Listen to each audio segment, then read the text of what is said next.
Welcome back to the class, everyone. One of the most important things in Star Wars Galaxy of Heroes when it comes to resource management is understanding exactly when to stop upgrading a character. And this can be particularly tricky when the character is required for something. So that is really the whole point of today's video, is I want to go through and talk about 10 characters that are required for something else, specifically another character or a ship that you need to gear them up to a certain level, whether it be just 7 stars, maybe gear 12, or even at relics, and which characters just need to stay there for pretty much all of eternity. There are a ton of exceptions to this. In fact, most characters in game are exception to this, where you want them a little bit higher than where they're already required, unless they're all the way at relic 7. But we are going to start in this with good old Karth and I want to start with Karth here specifically because he is like the perfect embodiment of what we're trying to get at here. He is required for both Darth Revan as well as Darth Malak. You need him somewhat geared up. I believe how it works out with the math is you need him like gear 10 with a Zeta, or maybe gear 11 or gear 12 without the Zeta. And you have to do that. You have to get him to 7 stars to be able to get those really good characters like Darth Revan, like Malak. But you really should just stop there. He has almost no value outside of that event itself. The only thing that he really has going for him is the Ebon Hawk ship, which within itself is great and is actually required for a few other things. But that being said, him being gear 12 with a Zeta or gear 11 or whatever is really enough for that ship to function. Most of its viability is in its reinforcement ability within itself, and the AI typically hard targets it anyway, so it's not going to survive much to begin with. But overall, his character viability on the ground is just 0 right now, because all the characters that he had, which the team was never very good, the leadership is very basic, but even the team he did have has all been completely stolen. Tarful came into the game and gave a much better home to Zaalbar and Mission. T3M4 got stolen by Sortie quite some time ago. Juhani is now doing fantastic things, at least in TW, along with Starkiller, leaving him pretty much entirely homeless, and a really great candidate for a character to stop gearing as soon as you have him ready for the event he is designed for. Now, the next one, and I want to put this one next because to kind of just show I'm not trying to like pick on anyone out there, this is an exact example that I do with myself. As many people know, you need Second Sister at least Relic 5 to be able to unlock Grand Inquisitor. That is important. Grand is great. Reva's even better.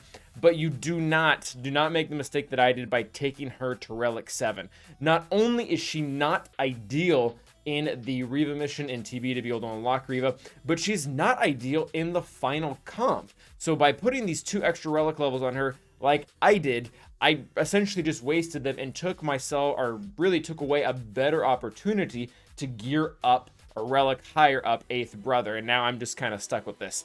And I could sit here and say, oh, but she has a ship, and let me tell you guys, that's just pure copium. Like there is nothing out there that requires that ship to go from R5 to R7 that is magically going to make it work, or really even change the statistic at all with how well it's doing. There are some relics out there for specific characters that do matter. Hux would be a great example of where relic 5 to relic 6 actually does change some things with Executor, but Second Sister just does not really cut it. So obviously R5, get the character that she's needed for, completely event, maybe throw her as filler on some other random Empire Unaligned Force user team, but she does not need to go up to relic 7 or really anywhere higher than that in general. Next up is going to be, I guess, Sad Boy, and this is a little bit of a trap, probably more so for newer players, and I've actually seen this a lot throughout the years, even before Jedi Master Luke and Leia Organa came into the game. And a lot of people immediately look at Farm Boy Luke, and they know he's probably not that strong, but he is a Luke Skywalker. Just because he's a Luke Skywalker doesn't mean he has any place at all in any part of the game. Again, if you're going to use him as filler after you've gone after the really good character, Commander Luke Skywalker, that's fine, but don't keep investing in him. Like, get him to 7 stars, get him to gear 8, I guess, to be able to complete the event, or lower if you can, and then just call it a day. Like, there's no reason for him to go any higher. His Zetas are very terrible, and even his TW Omicron adds very little to both himself and any team that he can be put on, that he's really just not worth any type of investment.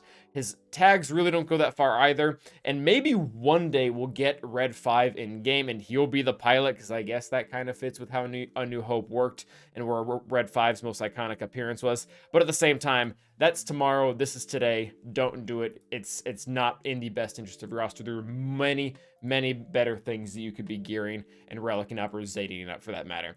Now, this is probably the one that's going to be the most controversial and that'll probably generate the most comments, so we'll see you there. But the reason why Ezra is going to land on this list, and I realize a lot of people out there have already have Ezra at higher gear and or relics, and they've been using him at that point for a while and have actually gotten some good returns on him.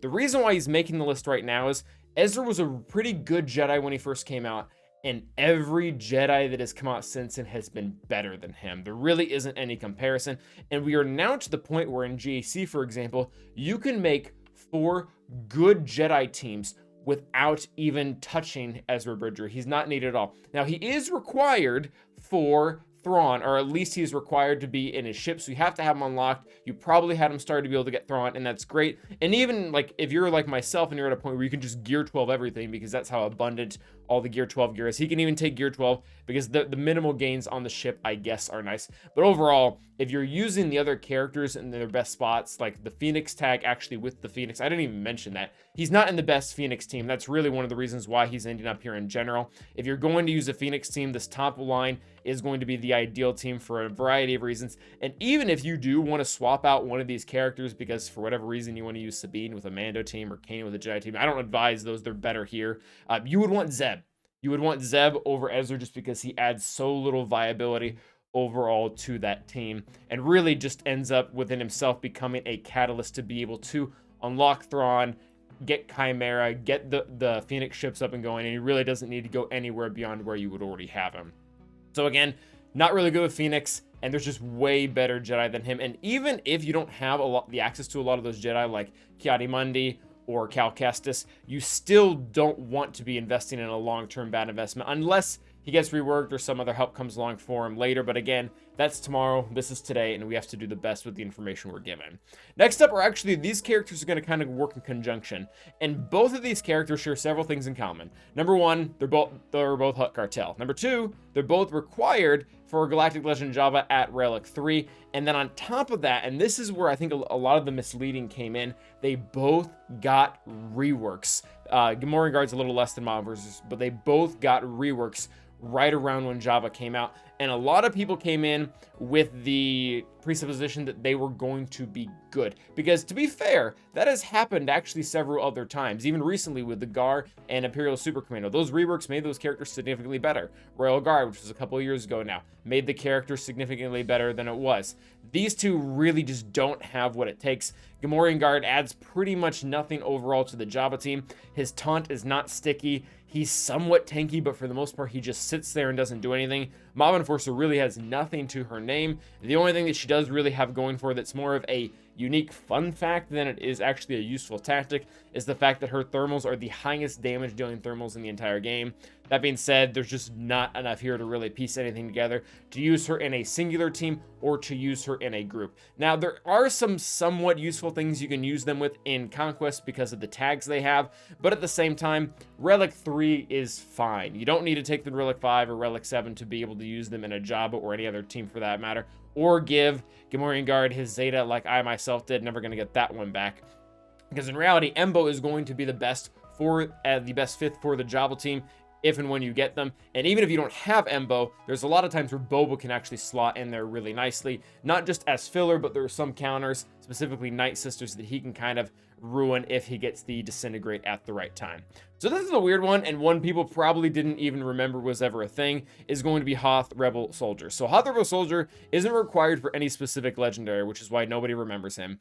But he is required specifically for the Rolo mission on Hoth territory battles. And Rolo has become a lot more important over time. She's required for Jedi Luke, who is required for 2 other characters. She's actually required now for Galactic Legend Leia. So get the character 7 stars. Actually, not even 7 stars, 5 stars. Get the character to 5 stars. Enter into that mission. Help not only yourself, but your guild get those Rolo shards. Call it a day, get out, and never touch him again. Like, he doesn't even need to be 7 stars. Get him to 5 for what he needs to be for the mission. I don't even really think I need to explain why you shouldn't gear him. This kit is just so terribly bad. And I guess one other thing we'll mention while we're talking about him, any of these characters that are required for platoons, and your guild wants you to do that, cool, but platoons are like, that's like the least compliment you can ever get to a character. They're a platoon, which is a great way of saying the character is terrible, and that was the only reason you would ever gear them ever. So I think Hoth Rebel Soldier fits that description pretty well and really shouldn't go anywhere beyond the bare minimum that you need him at. I guess maybe get him to 7 stars so you can start cashing in on the shard shop currency. That's a good reason. Next up is going to be Saw Gerrera at gear 12. Now, Saw is required for Jedi Cal Kestis, and there are going to be a few rosters that are exempt from taking him up higher, but for the most part, he really just doesn't offer much when it comes to PvP or really PvE viability. His mission on Kashyyyk is nice for some extra get to, but ultimately you have to put a lot of investment into Rebel fighters to be able to get that to work, and that's going to be, you're not really going to see that investment until after a very long time. If he's like the only thing you don't have relic, cool, go ahead and relic him, but if you have, you know, 200 other options, you should probably go with the 200 other options.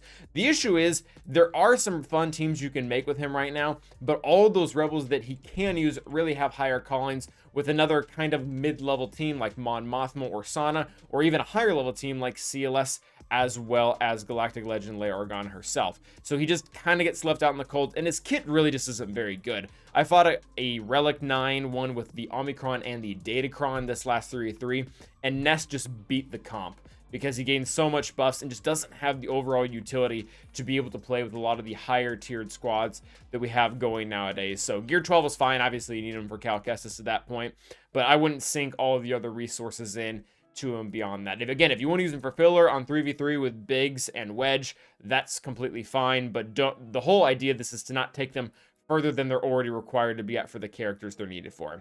And last, and I guess not really least, they're just kind of average, is going to be Admiral Ackbar and Princess Leia. Now, these characters can have some value, especially Admiral Ackbar in his ship, and his ship is actually very good. The issue is Profundity steals all those ships probably by the time you get Ackbar to Relic 3. Now, getting Ackbar to Relic 3 is completely acceptable for that reason, for using the ship before you get Profundity. But in addition to that, you will probably eventually need them if you ever want to go after Galactic Legend Leia. So that's, again, completely fine. But going beyond that for either his own purpose or for the ship's purpose really just isn't necessary. I've had people comment on my mods before on him, and they just don't really matter. These are what we call pilot mods, where he's just using these to get speed if I need the ship for a cleanup in any way.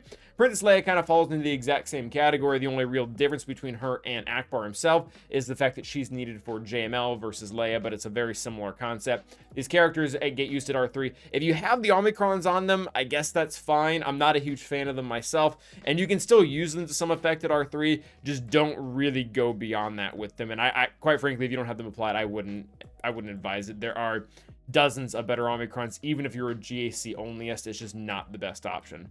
That is going to be the video. Let me know what you guys think in the comments. In addition to that, let me know if you would like a specific list of characters that really do want more relics than their characters are currently asking for whatever they're required for. A big example, this would be Mace Windu, who I think is required at Relic 3 for Jedi Master Kenobi, but he wants to be a lot higher than Relic 3. But anyways, until next time, stay awesome.